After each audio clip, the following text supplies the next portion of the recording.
Hello friends, स्वागत है आप सभी का हमारे यूट्यूब चैनल एडुनेशन 2.0 पर। आज है 3 मई 2023। बात करेंगे आज के इम्पोर्टेंट करंट अफेयर्स पर। तो यह शुरू करते हैं और देखते हैं आज का पहला प्रश्न। तो आज का पहला प्रश्न है, हाल ही में किसने लिप्जिग बुक पुरस्कार 2023 जीता है? तो इसका आंसर होगा ऑप्शन सी, मारिया स्टेपानोवा। रूसी कवित्री मारिया स्टेपानोवा ने लिप्जिग बुक प्राइज 2023 जीता। वर्तमान में बर्लिन में रहने वाली एक रूसी लेखिका मारिया स्टेपानोवा ने 2023 में यूरोपीय समझ के लिए प्रतिष्ठित लिप्जिग बुक पुरस्कार 2023 जीता है। उसके बाद दूसरा क्वेश्चन है, हाल ही में international apparel and textile fair कहाँ शुरू हुआ है? तो इसका आंसर होगा option B, Dubai. International apparel and textile fair Dubai में शुरू हुआ है। उसके बाद तीसरा क्वेश्चन है, हाल ही में आईसीसी पुरुष टेस्ट टीम रैंकिंग में नंबर 1 टेस्ट टीम कौन सी बनी है? तो इसका आंसर होगा ऑप्शन सी, भारत। हाल ही में आईसीसी पुरुष टेस्ट टीम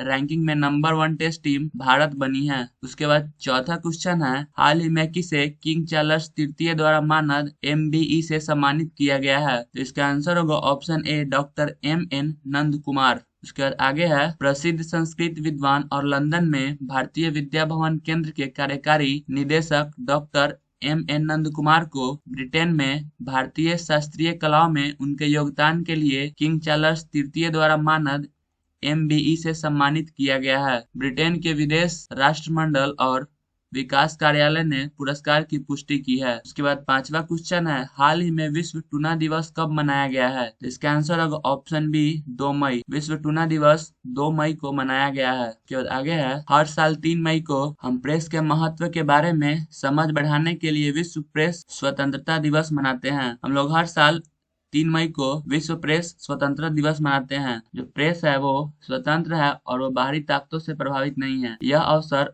अप्रतिबंधित पत्रकारिता के महत्व पर जोर देता है और भाषण की स्वतंत्रता के मौलिक अधिकार की वकालत करता है। उसके बाद आगे है, जो 2023 का विश्व प्रेस स्वतंत्रता दिवस है वो shaping a future of rights, freedom of expression as a driver for all other human rights के विषय पर केंद्रित है, जो अन्य मानवाधिकारों की रक्षा और बढ़ावा देने में अभिव्यक्ति की स्वतंत्रता की महत्वपूर्ण भूमिका पर जोर देता है। उसके बाद छठा क्वेश्चन है, हाल ही में भारत ने किस देश को एक तेज गश्ती पोत और लैंडिंग क्राफ्ट सौंपा है? इसका आंसर होगा ऑप्शन बी, मालदीव। हाल ही में राजनाथ सिंह ने मालदीव को एक तेज गश्ती पोत और लैंडिंग क्राफ्ट सौंपा है। उसके बाद सातवां क्वेश्चन है, हाल ही में कहाँ के राष्ट्रपति ने संविधान के पुनर्लेखन के लिए जनमत संग्रह जीता है? तो इसका आंसर होगा ऑप्शन बी, उज्बेकिस्तान। हाल ही में उज्बेकिस्तान के राष्ट्रपति ने संविधान के पुनर्लेखन के लिए जनमत संग्रह जीता है। उसके बाद आठवां क्वेश्चन है,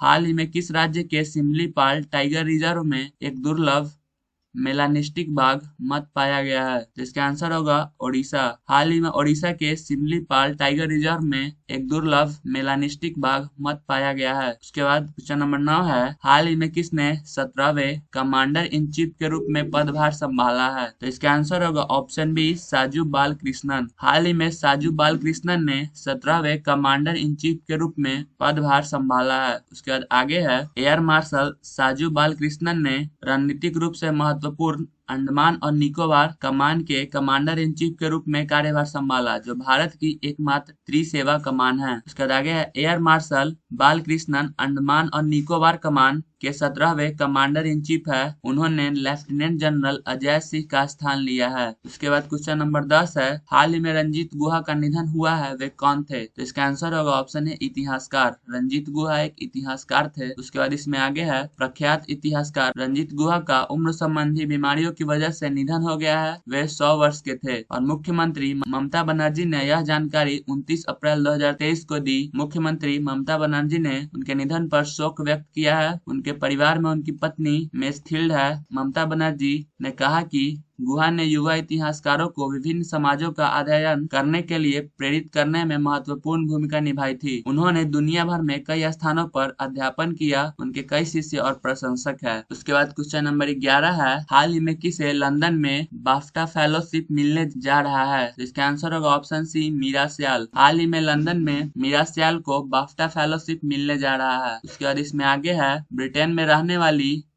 भारतीय मूल की प्रसिद्ध अभिनेत्री और लेखिका मीरा सियाल को British academy of film and television arts द्वारा दिया जाने वाला सर्वोच्च सम्मान प्रतिष्ठित बाफ्टा फेलोशिप मिलने जा रहा है। यह पुरस्कार फिल्म और टेलीविजन में मीरा सियाल के असाधारण योग्यता को मान्यता देता है और कला में उनकी उपलब्धियों को नवीनतम मान्यता है, जिसमें महारानी एलिजाबेथ द्वितीय द्वारा MBE और फिर CBE बनाया जाना शामिल है। उसके बाद क्वेश्चन नंबर 12 है, हाल ही में कोरियन स्किन केयर ब्रांड लेनिज ने किसे भारत के लिए फर्स्ट ब्रांड फेस के रूप में साइन किया है? इसका आंसर होगा ऑप्शन बी, आथिया शेट्टी। हाल ही में कोरियन स्किन केयर ब्रांड लेनिज ने आथिया शेट्टी को भारत के लिए फर्स्ट ब्रांड फेस के रूप में साइन किया है। उसके बाद क्वेश्चन नंबर 13 है, हाल ही में air chief marshal VR Chaudhary किस देश के 4 दिवसीय दौरे पर गए हैं? इसका आंसर होगा ऑप्शन सी, श्रीलंका। हाल ही में air chief marshal VR Chaudhary Sri Lanka के 4 दिवसीय दौरे पर गए हैं। उसके बाद क्वेश्चन नंबर 14 है, हाल ही में कौन कलकत्ता उच्च न्यायालय के मुख्य न्यायाधीश के रूप में नियुक्त हुए हैं? इसका आंसर होगा TS